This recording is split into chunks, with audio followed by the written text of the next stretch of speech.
India express में और मैं हूं आपके साथ हिमांशु उपाध्याय और इस वक्त हम मौजूद है वार्ड 99 ओम विहार में, जहां पर हमारे साथ एक ऐसी हस्ती मौजूद है जो कभी किसी की पहचान की मोहताज नहीं है। जी हाँ, हम बात कर रहे हैं central zone deputy chairman Mahesh Awana ji की, जो इस वक्त हमारे साथ मौजूद हैं। तो आइए चलिए जानते हैं इनसे। इन्होंने एक कैप्शन लिखा था, टाइगर जिंदा है। तो इसके पीछे का पूरा राज क्या है और ये इन्होंने क्यों लिखा था कि टाइगर अभी जिंदा है, इनसे हम जानने का प्रयास करेंगे और साथ ही कुछ विकास कार्यों पर नजर डालेंगे। सबसे पहले तो स्वागत है आपका न्यूज़ इंडिया एक्सप्रेस में। Thank you.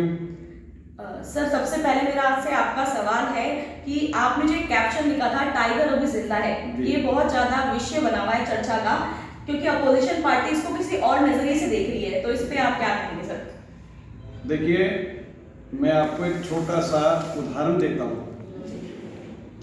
टाइगर जिंदा है, इसके विषय में आपको जानकारी देना चाहता हूँ। दूसरी बात आपको एक छोटा सा बताना चाहता हूँ कि एक पिक्चर आ रही थी अमिताभ बच्चन की, उसमें वो अपने हाथ में 9 लिखता है जी। और जब वो 9 लिखता है तो जब वो दूसरे की तरफ करता है तो उसको 6 दिखाई देता है जी। लेकिन वो अपनी तरफ देखता है तो उसको 9 दिखाई देता है जी। तो वो कहता है कि ये 6 नहीं है, ये 9 है। तो अपने अपने नजरिए से देखते हैं कि मैं अपनी तरफ से अपने नजरिए से देख रहा हूं किसी चीज को, और दूसरा जो मेरा विपक्ष है वो अपने नजरिए से देख रहा है। तो जो मैं देख रहा हूं, जो मैं सोच रहा हूं, वो उसको उल्टा दिखेगा। तो विपक्ष का मतलब है कि विरोध करना है, चाहे वो सही है या गलत है। उस पर आजकल लोग सोचते नहीं है, उस बात का मतलब नहीं निकालते ठीक से, उसका उल्टा मतलब निकालना उनका ध्येय है। इसका मतलब सीधा सा ये है कि मैं 2017 में मेरी मिसिस का चुनाव था निगम पार्षद का, वो चुनाव जीती और लोगों का बहुत भारी आशीर्वाद रहा था। 50% से मुझे जिताया लोगों ने, 50% से मिसिस को जिताया। तो जिस दिन उनका नॉमिनेशन था उस दिन मुझे प्रॉब्लम हुई मेरे लीवर की और मैं एडमिट हो गया। 3 तारीख को नॉमिनेशन था, 2 को मैं एडमिट था। मैं उसके बाद जब आया, जब 2-3 दिन चुनाव में रह गए थे, लेकिन लोगों ने इज्जत दी, मान दी, सम्मान दिया, उसका तो मैं ऋणी हूँ आजीवन। जब तक भी मेरा जीवन है उनका ऋणी हूँ मैं। उनके एहसान है मेरे ऊपर, बहुत बड़ा आशीर्वाद भी और एहसान भी है। तो मैं ये कहना चाहता हूँ, उसके बाद में मई में 19 मई को शपथ ली और सितंबर महीने में मेरी मिसेस को 4th स्टेज का कैंसर हो गया। वो भी बीमार हो गई, मैं भी बीमार हो गया और उनका भी बहुत बड़ा ऑपरेशन हुआ। और मेरा भी अभी 2021 15 मार्च को मेरा भी लीवर का ऑपरेशन हुआ बहुत बड़ा। और मेरे बेटे ने मुझे अपना लीवर दिया, कुछ उसका पार्ट लगाते हैं, तो वो लीवर मुझे मेरे बड़े बेटे ने दिया, सचिन अवाना ने। और मैं ये कह सकता हूं कि परमात्मा ऐसा बेटा सबको दे जो अपने शरीर का अंग एक दूसरे इंसान को, यानी अपने पिता को दे दे। ये भी एक बहुत बड़ी बात होती है। दिल चाहिए कि अपना टुकड़ा एक स्वस्थ आदमी किसी को दे। तो मृत्यु के बाद तो लोग कई चीजें दान कर देते हैं, लेकिन जीते जी कोई चीज दे, मैं तो उस बात के लिए तारीफ करूंगा और भगवान से प्रार्थना करूंगा कि ऐसा बेटा सबको मिले। तो उस वजह से हम लोग बहुत बीमार रहे और हमारे काम सुचारू रूप से चलते रहे। तो अब मैं जब 8 महीने बेड पे रहा, क्योंकि लीवर का जो ऑपरेशन होता है उसमें कम से कम 6-7 महीने की एडवाइस होती है डॉक्टर की कि आपको बाहर नहीं निकलना। लेकिन मैंने उसके 1 महीने बाद और किया और दिवाली के बाद मैंने निकलना शुरू किया। तो कुछ लोग इस तरह के जो विरोधी होते हैं वो चर्चा करते हैं कि वो तो डेड हो गया, ये हो गया, इस तरह का हो गया, उस तरह का हो गया। और कुछ लोग इलाके में अपनी जो गतिविधियां थी, जो विरोधी गतिविधियां होती है और क्षेत्र के लोगों के साथ नुकसान करने वाली जो गतिविधियां थी, वो उन्होंने ज्यादातर शुरू कर दी और अनाप शनाप बातें इधर उधर करने लगे। तो मैंने, जब मैं स्वस्थ हुआ थोड़ा सा और निकलने लगा, तो मेरे दिमाग में एक बात आई कि मैं इनको एक मैसेज दूं, ऐसे गलत लोगों को, अच्छे लोगों को नहीं, जो सभ्य हैं, शुद्ध हैं, जो विचार जिनके अच्छे हैं, जो लोगों का भला करते हैं, ऐसे लोगों के लिए टाइगर जिंदा नहीं है। उनसे तो टाइगर प्यार करता है, इज्जत करता है, मान सम्मान करता है उनका। लेकिन जो लोग इस क्षेत्र को नुकसान करेंगे, इस क्षेत्र के लोगों के गरीबों को सताएंगे और अपने आप को ये समझेंगे कि हम बहुत बड़े फन्ने खा हैं और हम जो भी चाहें वो कर देंगे, तो उनके लिए टाइगर जिंदा है। इसका सीधा सीधा मैसेज उन लोगों को है जिनकी विचारधारा गलत है, चाहे वो देश के प्रति हो, चाहे वो क्षेत्र के प्रति हो, चाहे अपने क्षेत्र के लोगों के प्रति। उनकी गलत भावनाओं के विरोध में टाइगर जिंदा है और जिंदा रहेगा जब तक इसका जीवन है। सर, दूसरा सवाल मेरा आपसे ये है कि आपके 5 साल शायद पूरे हो चुके हैं जी। तो इस पे आप क्या कहेंगे कि 99 वार्ड में आपकी तरफ से कितना कार्य पूरा हुआ है अभी तक, कितना काम किया है आपने? देखिए, मैं कभी भी कोई चीज़ अपनी तरफ से नहीं छुपाता। पहली बात तो ये कि जब मैं 2007 से 12 पार्षद रहा, उस समय के जो मैंने कार्य किए, उन कार्यों की एक आपको छोटा छोटा बताता हूँ, ज़्यादा लंबा नहीं करूँगा। मेरे क्षेत्र की विधानसभा के जो मुखिया थे, जो एमएलए थे, वो रामजी सिंह बिधूड़ी थे। तो उनके द्वारा मुझे बहुत कुछ सहारा मिला, बहुत कुछ सहयोग मिला, और जो मैं निगम से कर सकता था वो मैंने निगम से किया।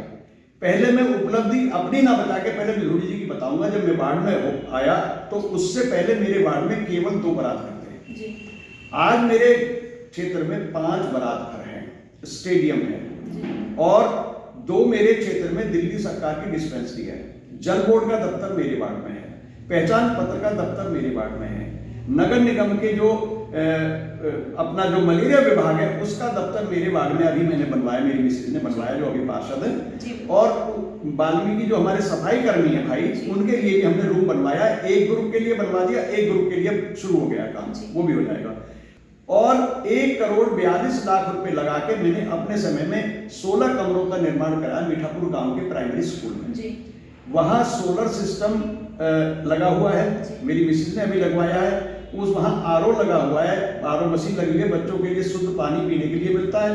हम सोलर सिस्टम की वजह से किसी से बिजली नहीं लेते। ऐसा ही दूसरा जो स्कूल है हमारा हरिजन बस्ती के अंदर, वहाँ पे क्या था, कोटा कैबिन में स्कूल चलता था, और जब मैं उस टाइम जीता तो मैंने करीब 5 करोड़ के आसपास रकम थी वो मंजूर कराई, और वहाँ भी 3 मंजिला बहुत अच्छा भवन बनाया, उसमें भी बच्चे पढ़ते हैं।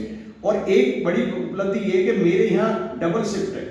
मीठापुर गांव के में सुबह 6 से 12 एक शिफ्ट लगती है, और दूसरी शिफ्ट जो है 1 बजे से लेकर शाम को 6 बजे तक लगती है। दोनों स्कूलों में ऐसा है। स्मार्ट क्लास मेरे स्कूल में है, और पानी की सुविधा मेरे स्कूल में, झूले वगैरह सब कुछ मेरे यहाँ सुविधा है। और अभी नए रूप में जो एक हॉल बनाने जा रहे हैं 30 बाई 90 का, उसके ऊपर 10 कमरे बनाने जा रहे हैं, उसकी प्रक्रिया चल रही है।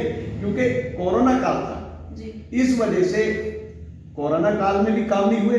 दूसरा क्या था, बजट की कमी आई, देश में भी आई, दिल्ली में भी आई, और निगम में भी बजट की कमी आई। इस कारण से अभी तक उसका पैसा क्लियर नहीं हो पाया। उसमें कुछ खामियां हमारे जो अधिकारी हैं उनकी भी रही।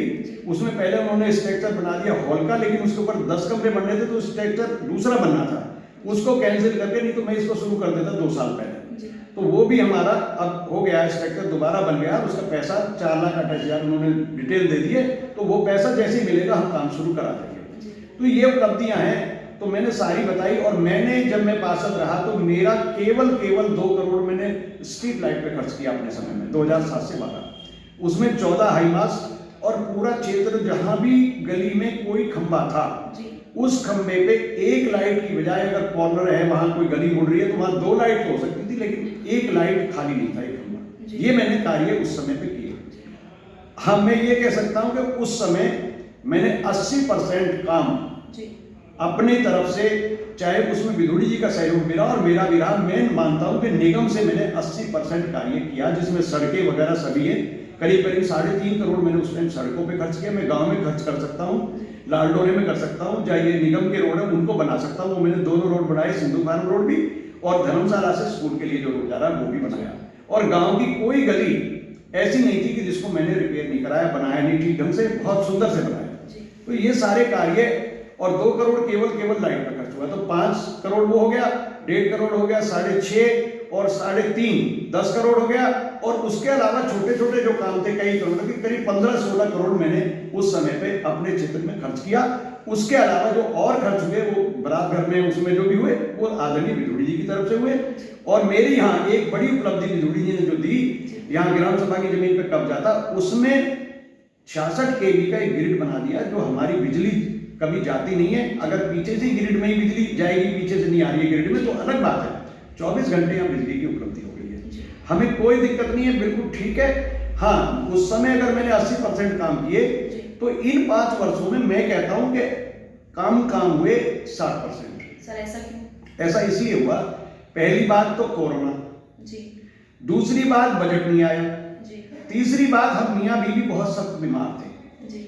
जो कार्रवाई हमको करनी थी, जो मिसिस को करनी थी, वो बेचारी कर नहीं पाई, क्योंकि एक बहुत बड़ा ऑपरेशन 4th स्टेज पे कैंसर का जिसका होता है वो तो वही समझ सकता है। फिर उसका पति बीमार है, जी। उसके पति को लीवर का ऑपरेशन हुआ है, बेटे ने लीवर दिया है, माँ बीमार, कैंसर है, पति बीमार है, लीवर खराब है, बेटा का लीवर उसको ट्रांसप्लांट हुआ है पति को, एक बेटा भी हॉस्पिटल में एडमिट है, पति भी हॉस्पिटल में, 4 महीने के रेस्ट पे बेटा चला गया, 8 महीने के रेस्ट पे पति चला गया, खुद कैंसर से पीड़ित है, एक छोटा बेटा, वो क्या क्या करेगा। तो फिर भी हमने ये कोशिश की, मेरे क्षेत्रवासी बता सकते हैं कि हमने अपनी तरफ से जो कार्य कर सकते थे वो ज्यादा से ज्यादा हमने किए। और मैं कहता हूं कि अगर 80% काम उस टाइम हुए तो इस बार 60% हुए, मैं झूठ नहीं बोलूंगा। तो इसलिए ये मैं आपको बता सकता हूं कि ये सारी उपलब्धियां, और उसका कारण ये था कि अगर मैंने 2007 से हमारे काम किया तो उसके बदले में लोगों ने मुझे जिताया।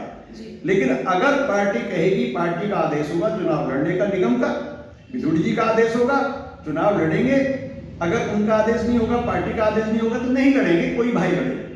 और रही बात हम लड़ेंगे, तो जो हमारे कार्य हमारे जो हम नहीं कर पाए उनको अगले 5 सालों में बहुत अच्छे से करेंगे। और हो सकता है कि अगर मैंने पीछे 7 से 12 में 80% काम किए तो अब तो मैं ठीक हूं, मैं उन कामों को 10% की कमी छोड़ूंगा, 90% पूरे कर दूंगा। क्योंकि सारे काम भगवान से भी नहीं होते, आदरणीय विदुड़ी जी भी नहीं कर सकते, हमारे एमपी भी नहीं कर सकते, 100 के 100% प्रधानमंत्री भी नहीं कर सकते। जी बिल्कुल सही बात है सर। दूसरी बात, विपक्ष हमेशा आप पे हमलावर रही है कि आपके 99S में कहीं पे भी कूड़ा घर नहीं है, तो इसके ऊपर आप क्या कहेंगे सर?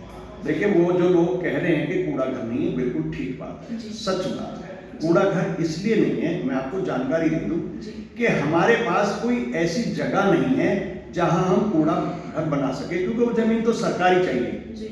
दिल्ली सरकार की या ग्राम सभा की जो जमीन होती है उसमें ये उपलब्ध काम होते हैं। अब यहाँ पे क्या है कि हमारी 3 एकड़ ग्राम सभा की जमीन थी हरिजन बस्ती के साथ में, साई नगर और अपनी लखपत कॉलोनी पाटपुर के बीच में। वो किसी तरह से, किसी ऐसे लोगों ने, फ्रॉड लोगों ने उसको हेरा फेरी करके किसी तरह से उसको अपने कब्जे में कर लिया। ऊपर से किसी नेता ने उनकी सिफारिश की होगी, किसी तरह से मदद की होगी, और केजरीवाल सरकार का उसमें पूरा हाथ है। जो यहाँ से एनडी शर्मा विधायक थे, उस टाइम विदुड़ी जी विधायक नहीं थे, उसका उसमें बहुत बड़ा रोल है। और मैं ये कह सकता हूं किसी भी तरह से कि उसमें करोड़ों रुपए का घाटा है, कम से कम 100 करोड़ से ज्यादा की जमीन है, 1 अरब की जमीन है, और उस जमीन पे कब्जा हो गया। तो कैसे हो गया? विधायक और दिल्ली सरकार इसके लिए सबसे बड़े जिम्मेदार है। क्यों? उसका कारण यह है कि रेवेन्यू डिपार्टमेंट दिल्ली सरकार के अधीन आता है। इसलिए मैं सीधा सीधा आरोप कि यहाँ के एमएलए एनडी शर्मा जो हैं उन पर लगा रहा हूं, और सीधे सीधे दिल्ली सरकार के केजरीवाल के ऊपर लगा रहा हूं कि रेवेन्यू डिपार्टमेंट आपका डिपार्टमेंट है, तो ये हेराफेरी कैसे हो गई, कैसे जमीन कब्जा हो गई। दूसरी बात, यहाँ पे हमारे यहाँ करीब 10-10.5 एकड़ जमीन है हरियाणा सरकार की, जो नहर विभाग की है। उसकी हमने कोशिश की, आदरणीय विदुड़ी जी ने उसमें बहुत मेहनत करी। हम लोगों ने भी कृष्णपाल गुर्जर से मिले, मंत्री जी से, क्योंकि उनके एरिया की जमीन है। तो यहाँ दिल्ली की जमीन थी, उसको एक बार हरियाणा सरकार ने किया नहर की ईंटें वगैरह बनाने के लिए, उन लोगों को मुआवजा वगैरह दे दिया। आज जो लोग टिकट मांग रहे हैं मेरी पार्टी से भी, बीजेपी से भी जो टिकट मांग रहे हैं, उसमें कुछ लोग ऐसे हैं, और कुछ लोग जो आम आदमी से भी मांग रहे हैं, वो लोग उस जमीन के ऊपर किसी तरह से सेटिंग करके, कुछ मैनेज करके स्टे ले आए। उस जमीन का पार्क का काम हमारा अधूरा रह गया। कृष्णपाल जी ने 50 लाख रुपए देकर के उसकी बाउंड्री कराई, बहुत अच्छे से कराई। हमने उसमें मिट्टी भराव शुरू किया, हम उसको लेवल करके बहुत अच्छा पार्क बना रहे थे, लोगों की सुविधा दे रहे थे, लेकिन उस पर स्टे ले आए वो लोग। मतलब आप काम कराना चाहते थे? हम कराना चाहते थे, लेकिन जो कुछ लोग हमारी पार्टी के भी हैं, मैं ये नहीं कह रहा कि केवल आम आदमी में, कुछ लोग आम आदमी के हैं और कुछ हमारी पार्टी के, वो लोगों ने स्टे ले लिया, मिलकर इकट्ठा पैसा करके किसी तरह से भी मैनेज किया, वकील से, जज से, किससे किया मुझे नहीं पता, लेकिन वो भगवान जानता है कि उन्होंने कुछ ना कुछ गड़बड़ की और वो स्टे हो गया। हम इसलिए उस पर ज्यादा कार्रवाई इसलिए नहीं कर पाए क्योंकि वो जमीन हमारे अधीन नहीं है, वो हरियाणा सरकार की जमीन है, हरियाणा सरकार के अफसर उसका केस लड़ रहे हैं। तो स्टे जैसे ही टूटेगा, हमारी ये कोशिश है कि हम उसको पार्क को ठीक करेंगे। ईश्वर से चाहेंगे, हमें मौका मिलेगा तो हम उसको दोबारा डेवलप करेंगे और ठीक से करेंगे, और किसी भी तरीके से हरियाणा सरकार से कह करके दबाव बना के कुछ भी करके वो केस को जीतेंगे, ये मेरा कहना है। तो जमीन हमारे पास नहीं है, नहीं तो हम इसमें भी कूड़ा घर बना सकते थे। अब हमारे पास एक जमीन है जिसमें 100 बेड का हॉस्पिटल मंजूर कराया था, वो पड़ी है। हम डिमांड करेंगे उसके लिए कि अगर उसमें से हमें जगह मिलेगी तो कूड़ा घर बनाएंगे। तो ये कहानी है। पूरे घर के लिए हमारे पास जगह सफिशिएंट नहीं है, कहाँ बनाए, किसी के घर के आगे पीछे प्लॉट खरीद के तो हम बना नहीं सकते। सरकारी जमीन होगी उसका इस्तेमाल करेंगे, जैसे हमने ग्रिड बनाया है, बारात घर बनाए हैं, हॉस्पिटल के लिए मंजूर कराया, 5-5 बारात घर है, डिस्पेंसरियां हैं 2-2, पहचान पत्र का दफ्तर है, बिजली का ग्रिड, ये सब कहाँ से बने? सरकारी जमीनों में बने। तो एक हमारे पास सिर्फ ग्राम सभा की जमीन है जो कि दिल्ली सरकार के अधीन है। हम उसमें जल्दी से हमें नहीं मिल सकती कि अगर हमारी सरकार होती बीजेपी की तो हम ले लेते जमीन, क्योंकि वो हमारी विपक्षी सरकार हमें क्यों जमीन बन देगी, तो हम कैसे पूरा घर बनाएंगे? अब जहाँ हरिनगर है वहाँ उसकी एनटीपीसी की जगह उन्होंने वहाँ बना दिया, जैतपुर है उन्होंने एनटीपीसी की जगह में बना दिया, मोड़बंद है मोड़बंद में वहाँ पूरा घर इसलिए बन गया कि वो जमीन खाली पड़ी है कई एकड़। तो मीठापुर में कोई ऐसी जगह उपलब्ध नहीं है, जो भी बनाएगा वो सरकारी जमीन पर बनाएगा, कोई अपने घर में या अपनी जमीन पे नहीं बना सकता। सर, आप हमारे चैनल के माध्यम से 99 की जनता को कोई मैसेज देना चाहते हो? मैं अपने क्षेत्र की जनता को एक मैसेज देना चाहता हूँ जो मेरे मन की बात है, मैं वो कहना चाहता हूँ। मैं ये चाहता हूँ मेरे क्षेत्र की जनता के ऊपर परमात्मा का आशीर्वाद बना रहे, चाहे वो किसी जाति का हो, चाहे वो किसी भी धर्म का हो। मैं ये चाहता हूँ कि वो अपने बच्चों को ठीक से पढ़ाएं लिखाएं, उनको अच्छे संस्कार दें, उनके मन में देश के प्रति लगन हो, हमारा क्षेत्र तरक्की करे, देश तरक्की करे। इस दिल्ली में रह करके वो बच्चे या कि देश के किसी भी कोने में जाकर के अपने माता पिता का, अपने क्षेत्र का, अपने गांव का, अपनी कॉलोनी का नाम रोशन करें, अच्छे कार्य करें, उनको अच्छे संस्कार दें, क्योंकि मेरा जो भारत है वो संस्कारों की भूमि है। इससे बड़ी भूमि दुनिया के किसी कोने में नहीं है, संसार में नहीं है जो भारत के अंदर है संस्कार। यहाँ पहली अगर सूर्य की किरण आती है तो वो भारत में आती है। अगर यहाँ कितनी भी नदियां हैं तो अगर सब नदियों में मीठा पानी है तो वो भारत है। और अगर कहीं सारे धर्मों का आदर है, सभी धर्मों का, तो वो भारत के अंदर है। और सब लोग मिलजुल करके एक दूसरे के पूरक है।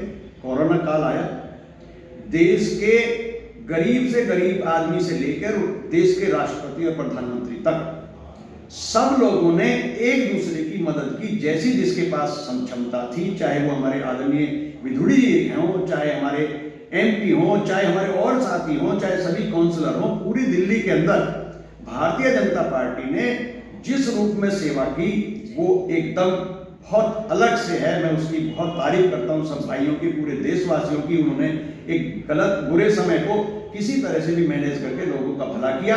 मैं चाहता हूँ मेरे क्षेत्र के बच्चे हों, चाहे मेरे देश के बच्चे हों, नशा से दूर रहे, नशा ना करें और अच्छा खाएं। मेरी एक थ्योरी है, अच्छा खाइए, अच्छा पहनिए और अच्छा बोलिए, और चौथा अच्छा करिए। तो जो भी कार्य आप करते हैं वो अच्छा करें, नशे की तरफ ना जाएं। आजकल के जो बच्चे हैं वो नशे की तरफ ज़्यादा बढ़ रहे हैं। कहीं हुक्का बार में कोई जा रहा है, उसमें फ्लेवर पी रहे हैं, वो सब नशा है। स्मैक वगैरह, कोई फ्रूट सूंघ रहा है, कोई कुछ कर रहा है, इस तरह के नशे में कोई गुटखा खा रहा है, कोई पान खा रहा है। कई लोग तो ऐसे हैं जो दारू पी रहे हैं और टिकट मांग रहे हैं। कई लोग तो ऐसे जो गुटखा खा रहे हैं वो टिकट मांग रहे हैं। कई लोग तो ऐसे हैं जो सरकारी जमीनों पर कब्जा कर रहे हैं, वो भारतीय जनता पार्टी से टिकट मांग रहे हैं। कई लोग तो ऐसे जिन पे बलात्कार के केस लग चुके हैं वो टिकट मांग रहे हैं। तो ऐसे लोगों को पार्टी कैसे टिकट दे देगी? बीजेपी नहीं दे सकती। आपको अपने आप को संतुलित करना पड़ेगा। आपको एक लक्ष्य प्राप्ति के लिए, देश के भविष्य के लिए, क्षेत्र के भविष्य के लिए आप पहले अपने आप को सुधारेंगे तो आप किसी और के लिए अच्छा कर सकते हैं। तो यही मेरा संदेश है कि सब लोग, ऑल इज वेल, सबको अच्छा रहे, सब सुखी रहें, सब कुछ ठीक रहे। लोग खूब अपने बच्चों को पढ़ाएं लिखाएं, अच्छे भारत के संस्कार दें। माता पिता के द्वारा संस्कार मिलते हैं और संस्कारों की इस भूमि पर हम लोग अपने भारत माता की जय बोलते हैं इसलिए, और जय हिंद बोलते हैं। कि भारत माता की जय क्यों बोलते हैं? या इसलिए बोलते हैं कि भारत पिता तो कोई नहीं कहता, भारत माता, माता का दर्जा सबसे ऊंचा है और माँ से बढ़कर कुछ नहीं है। और माँ, और जो हमारे सफाई कर्मी जो वाल्मीकि हैं, वो भी, उनको भी मैं कह सकता हूँ, उनको भी माँ का दर्जा है। जैसे एक माँ अपने बच्चे को साफ सुथरा रखती है, उसको नहलाती है, धुलाती है, उसका मल मूत्र सब साफ करती है, सुंदर बनाती है, और किसी की नजर न लगे, काला टीका भी लगाती है, तो मेरे क्षेत्र को किसी की नजर न लगे, मेरा क्षेत्र सुख शांति से अपने रहे। और जो गलत लोग हैं, जिनकी नीयत खराब है, जो सरकारी जमीनों पर कब्जा करना चाहते हैं और जो लोग गलत करना चाहते हैं, ऐसे लोगों को भी मैं कहूँगा कि हे ईश्वर इनको सद्बुद्धि दे, ये गलत कार्य ना करें, अच्छे से इस क्षेत्र के विकास के लिए अपना सहयोग करें, मन में कोई ऐसे विचार ना रखें जिससे नुकसान हो। इन्हीं बातों को लेकर मैं अपने क्षेत्र के भाइयों से सबका एहसान मानता हूँ, उपकार मानता हूँ और ये कह सकता हूँ कि आप लोग बढ़े, बच्चों को पढ़ाएं और अच्छे से संस्कार दें, उनको अच्छे आगे बढ़ते जाए, यही आशीर्वाद बच्चों को देता हूँ, यही भाइयों को देता हूँ। सब सुखी रहें, सब स्वस्थ रहें, यही परमात्मा से प्रार्थना कर सकता हूँ। और मैं अपने विधायक के लिए भी ये प्रार्थना करूंगा कि वो स्वस्थ रहे, अच्छे रहे, हमारे लिए अच्छे कार्य करें और जो हमारी उनसे अपेक्षाओं की पूर्ति करें। धन्यवाद। बहुत बहुत धन्यवाद सर हमारे साथ जुड़ने के लिए। तो अब तो शायद बहुत से लोगों को पता चल ही गया होगा कि टाइगर जिंदा है का मतलब क्या था। तो इसी तरह की और भी खबरें हम आप तक पहुंचाते रहेंगे। तब तक आप जुड़े रहिए न्यूज़ इंडिया एक्सप्रेस के साथ। धन्यवाद।